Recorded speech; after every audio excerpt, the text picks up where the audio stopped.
ఈ 6 గ్యారంటీలో సంబంధించి అనేక లొసుగులు ఉన్నటువంటి పరిస్థితి ఉంది.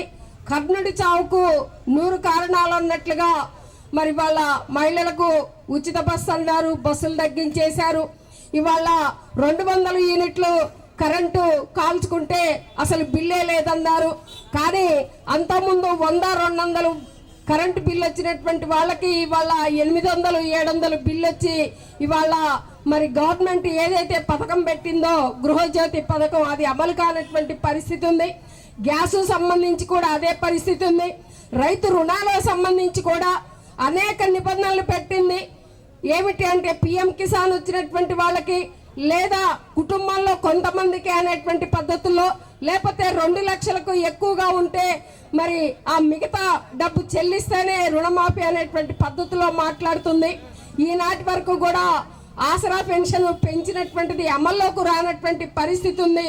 దానికి సంబంధించి కూడా చాలా మంది తప్పుడు పేర్లతోటి మరి ఆసరా పెన్షన్ పొందుతున్నారు అనేటువంటి దాంతో తగ్గించడానికి ప్రయత్నం చేస్తూ ఉంది. ఆ విధంగా ఇచ్చినటువంటి వాగ్దానాలన్నింటినీ కూడా తుంగలో తొక్కడానికి ప్రయత్నం చేస్తున్నటువంటి దాంట్లో భాగంగానే ఈరోజు మనం ఈ ధర్నా ఏర్పాటు చేసుకున్నాము. ఈ 6 గ్యారంటీలతో పాటు రేవంత్ రెడ్డి గారి ప్రభుత్వం మరో గ్యారంటీ కూడా ఇచ్చింది. బెల్ట్ షాపులన్నింటినీ కూడా రద్దు చేస్తాను అనేటువంటి చెప్పింది.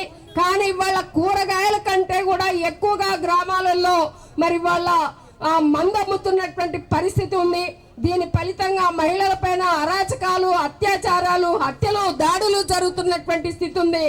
దీనికి తోడి వాళ్ళ డ్రగ్స్, గంజాయి లాంటివి కూడా విపరీతంగా ప్రబలుతున్నటువంటి స్థితి ఉంది.